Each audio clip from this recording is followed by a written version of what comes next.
दोस्तों, आज हम बात करेंगे परमात्मा की प्राप्ति कैसे की जाए। परमात्मा को पाने के लिए किसी भी शास्त्र को पढ़ने की, किसी भी मंत्र को रटने की और ना ही किसी कुंडली जागरण करने की कोई आवश्यकता नहीं है। उसे तो बस केवल प्रेम से पुकारो। परमात्मा केवल भाव देखते हैं।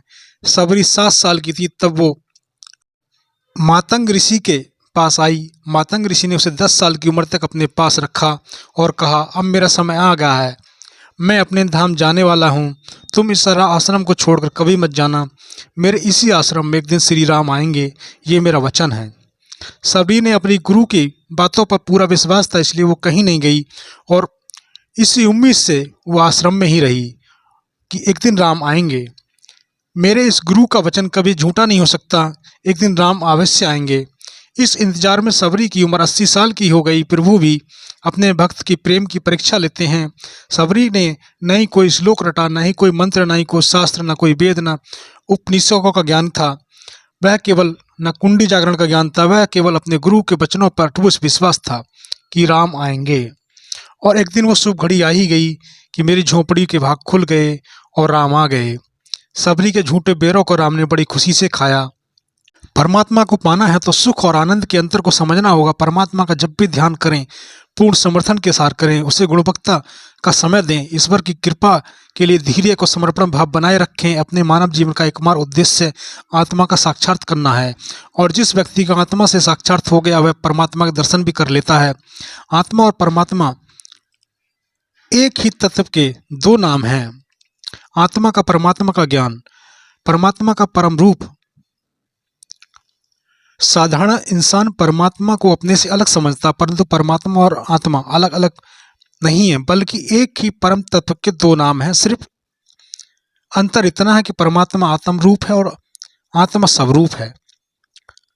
को समझना ही आत्मज्ञान है। अंग्रेजी भाषा में सेल्फ रियलाइजेशन कहा जाता है। इसे आत्मज्ञान के अभाव के कारण व्यक्ति संसार के राग, द्वेष, कलेश के कारण दुखों को प्राप्त होता है। समझदार व्यक्ति आत्मज्ञान प्राप्त करके इस जन्म के साथ ही अगले जन्मों को भी सुधार कर मोक्ष को प्राप्त कर लेता है। मनुष्य जन्म की सार्थकता इसी में है कि वह अपने रहते इस सत्य से अवगत हो जाए कि जन्म लेने के बाद उसका अंतिम लक्ष्य सिर्फ मोक्ष प्राप्त करना होगा।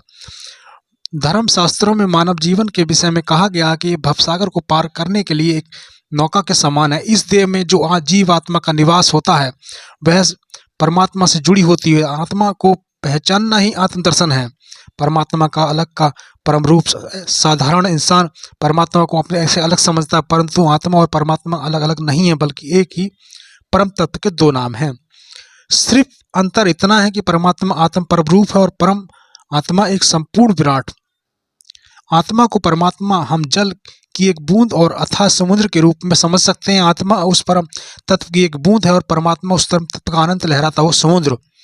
आत्मा, परमात्मा और शरीर के संबंध को समझने के लिए धर्मशास्त्रों के अनेक उदाहरण प्रस्तुत किए गए। मानव शरीर को एक घड़े के समान है। इसके अंदर आत्मा उसी प्रकार से विद्यमान है जैसे घड़े के अंदर समाया हुआ विराट सागर का। एक घड़े को लेकर जब हम उस घड़े को सागर में भरेंगे तो घड़े के अंदर समाये जल को ही हम आत्मा कहेंगे और इससे बाहर स्थिति का आघात समुद्र को परमात्मा कहेंगे। परमात्मा का अंश आत्मा शरीर रूपी घड़े के अंदर उसी प्रकार से विद्यमान है जैसे समुद्र की कुछ बूंदें घड़े के अंदर भरी हुई हैं। इस दृष्टांत को समझने के लिए कबीरदास जी ने कहा है, जल में कुंभ, कुंभ में जल, बाहर भीतर पानी, फूटा कुंभ जल जल ही समाया, यह तह कहो ज्ञानी।